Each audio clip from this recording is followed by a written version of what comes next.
It's pretty darn cold in February, but then that makes sense because the coldest night of the year is coming up where you live.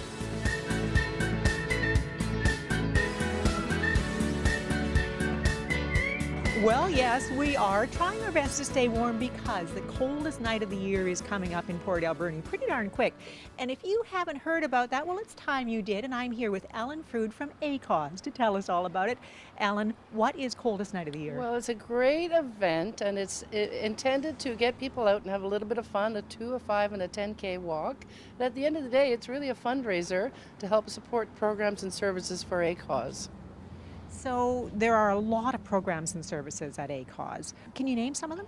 Oh, yeah, you bet. So, I mean, in particular, this is about coldest night of the year and bringing people into shelter, right? So what comes right away stands up is our transition house. And that's what the money is supporting. It's an emergency shelter for women and kids. Other programs include counseling and for kids and adults and our drop-in center just down the street here. And yeah. So you say it's a fun event. Is it a walk? Do people stay out all night? No, it's for friends and family. So it's a 2, 5, and a 10. Takes place on the 24th of February leading from the athletic center, and people can choose how far they want to walk.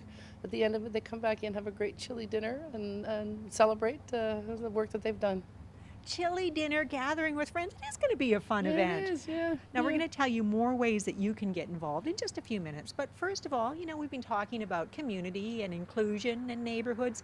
Well, that leads right into our first story. We're going to head over to E.J. Dunn, where they are planning a community playground.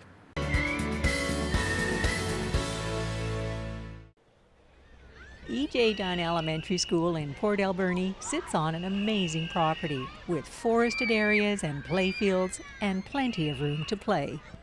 We're really, really excited about the potential that our property has for our students.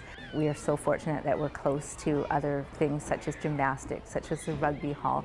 We know that lots of community members come to our site. Now, you may have noticed that Stacy Manson referred to the potential of the school grounds because, in fact, the actual playground equipment it done is badly in need of replacing, something that the school PAC, its parents and staff have been fundraising for years and are finally ready to take action on. We're just trying to collect as many ideas as we can from our students and our staff and our community so that we can start building something that will be fantastic.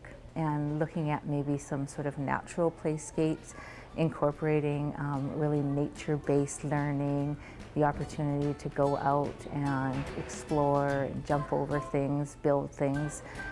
That's one of the goals.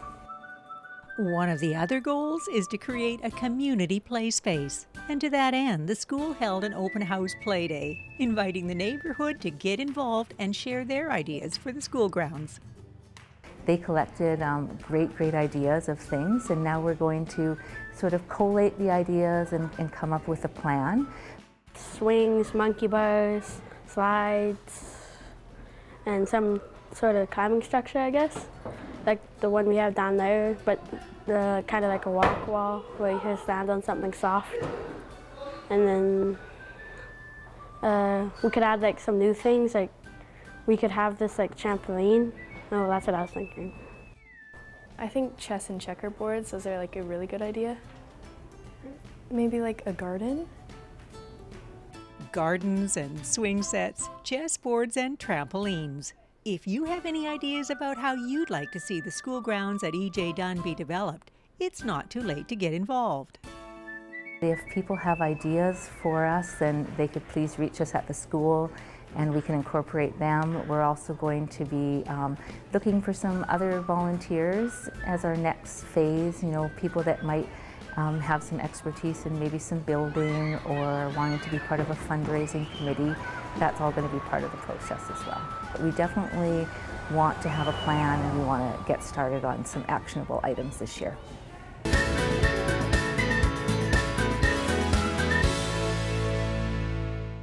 Now, I happen to think that a community play space at EJ Dunn is a fabulous idea, and I hope you do too. I hope more people get involved in it because it needs a lot of people before it can come to fruition.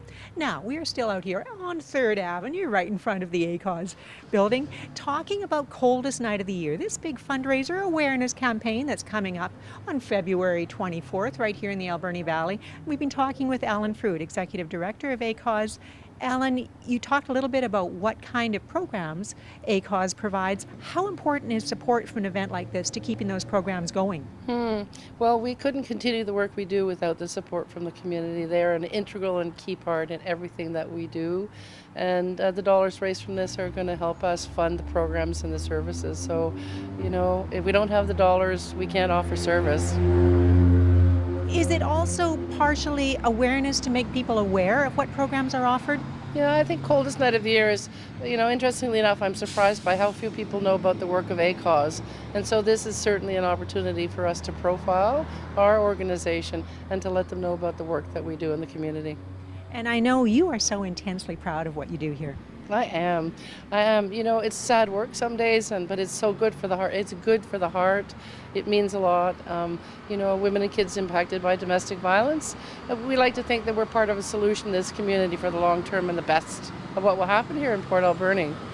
Well, there's nothing better than being part of the solution. For sure. We're going to tell you in just a couple of minutes how you can get involved because you don't necessarily have to get out there and walk.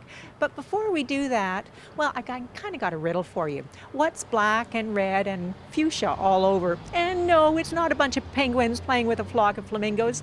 It's the next big thing at the Capitol Theatre.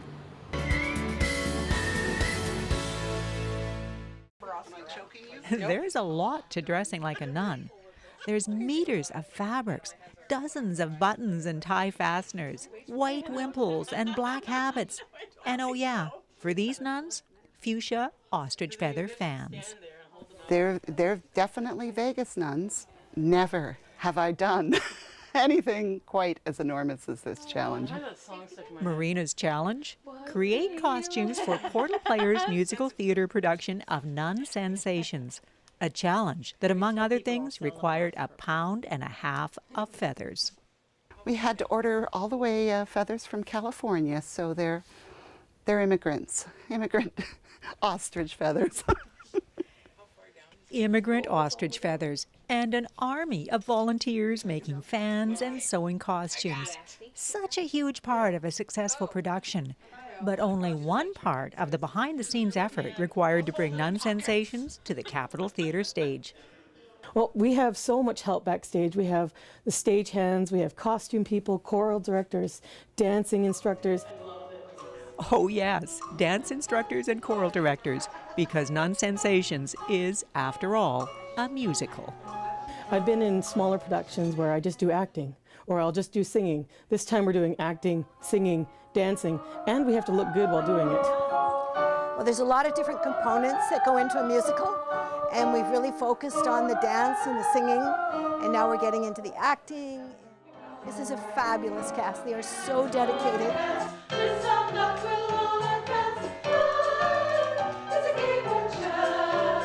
Nuns belting out show tunes on a Vegas stage? There's gotta be more to this transformation than just fabulous burlesque fans. I'm gonna let you go with the fans, and that's about all I'm gonna share tonight. I think you're gonna have to come and see the show. They're definitely Vegas nuns.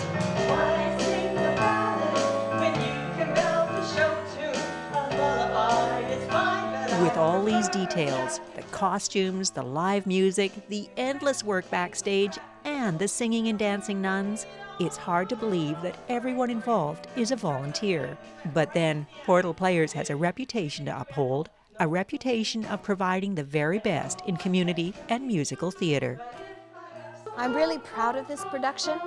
It's my first foray since retirement. Cast and my production team have been amazing, so it will all be in place by February 23rd. Nun Sensations will hit the stage at the Capitol Theatre on February 23rd and runs weekends until March 11th. Tickets are available online or at the Capitol box office. But don't wait till opening night, because this will be a sold-out show.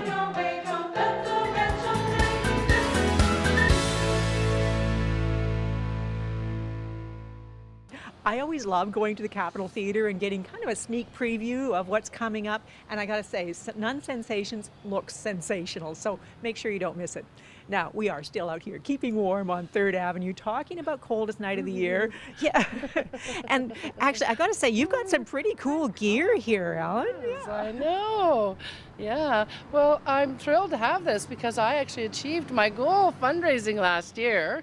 But, how to get involved is pretty simple. You can go to the website, look us up, stop in, see us here on 3rd Avenue, talk to Carol. She can tell you what to do.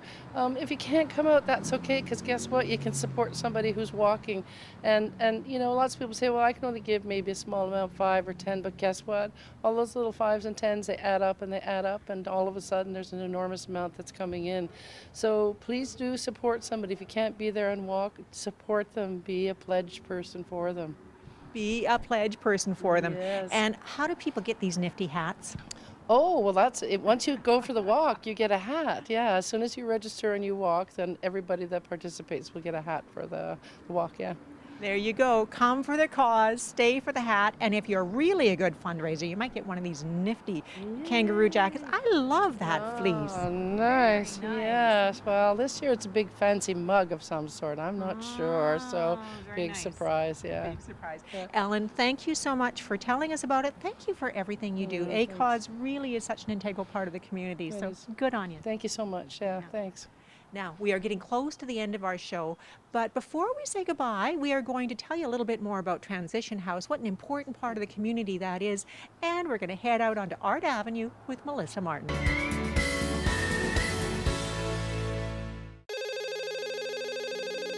Good afternoon, Transition House. Can you tell me a little bit about your situation?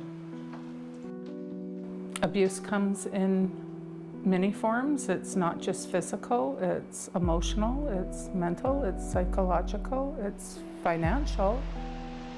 Cindy Blake speaks with authority. As manager of Port Alberni Transition House, she's heard far too many stories of abuse. Everyone has their own story, and it's all about feeling unsafe, intimidated. And that's where Transition House comes in. A safe place for women, and if necessary their children, to find refuge from abuse while they make the plans necessary to change their life. What will happen is a woman will come here, and one of the first things we do is we create a safety plan. So what that safety plan might look like is what's going to make that woman and her family safe. If the woman is choosing to stay away from the relationship and home and move into new housing, then we'll help them find income assistance, refer to different counseling if there are mental health issues that need to be dealt with. If somebody's working, is active in their addictions, and we'll help refer to mental health people and addictions counselors. So, referrals in many, many different directions. All of this in a place that is remarkably cozy, more like a home than a facility. We try to make it as comfortable as a home as possible for the women that use it, and especially the children, so that they feel that they're in their own environment and can feel comfortable and safe.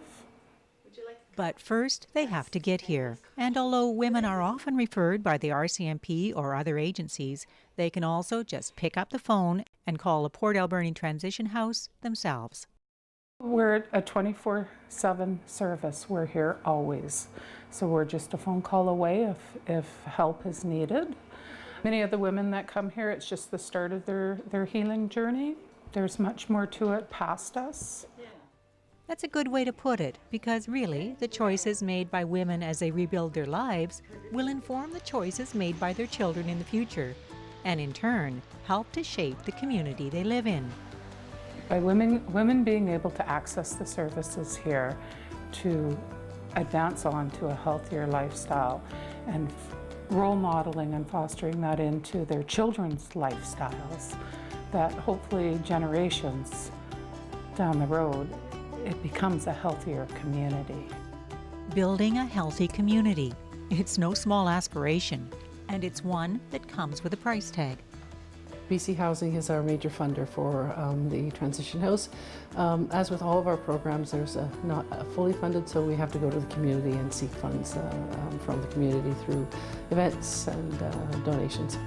And That's where you come in. If you'd like to find out more about the Port Alberni Transition House or any of the services offered by ACAUS, give them a call. They would love to hear from you.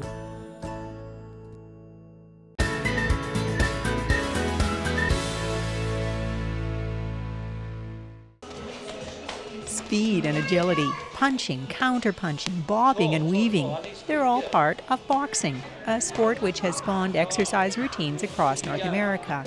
But you may be surprised to learn that everyone boxing in this room has been diagnosed with Parkinson's disease. Well, I had exactly the same theory as you. How did that come apart? And I didn't really get it until I went to Indianapolis with Tricia Grobel to do the course, exactly what it was all about. But fundamentally what it really means is that the boxing element gives a wider scope for people who have Parkinson's to be able to move and to balance and to coordinate their movement, as well as enjoy themselves, because, you know, as soon as somebody gets some boxing gloves on, all of a sudden the fun starts. The program Neil is referring to is Rock Steady Boxing, a non-contact boxing-based fitness curriculum created specifically for those with Parkinson's. And yes, putting those gloves on is definitely empowering. Even I felt like it when I was in Indianapolis. You feel there's something different about having gloves on and being able to try to hit somebody. I hate to say it, but it's a good feel. Oh yeah. Well, you hit harder. And you got lots to hit at. There was two dummies standing there. Ray is clearly enjoying his twice-weekly boxing sessions, an enjoyment that he shares with the other participants.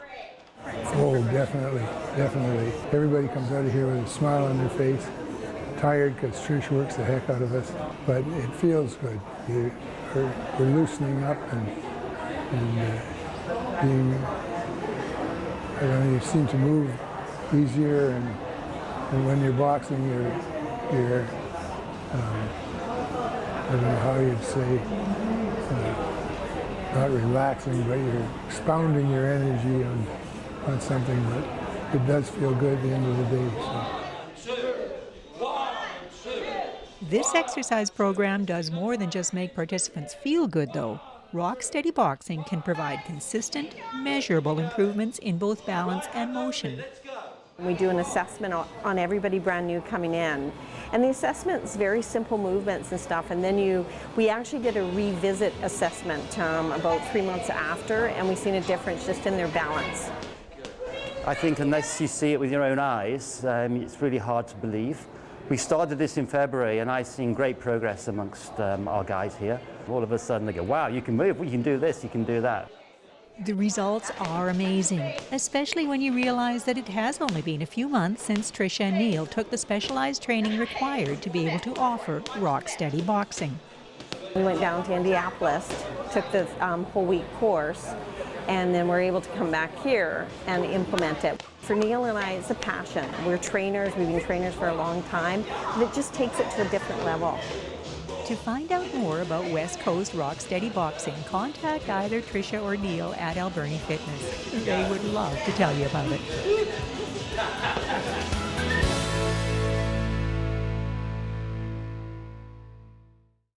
Well, that really does bring us to the end of our show for today. You know, I just know there is so much warmth in this community that plenty of you are going to be signing up and supporting the coldest night of the year. If you have an idea for a story that you would like to see us do, we would love to hear from you. After all, there's plenty going on where you live.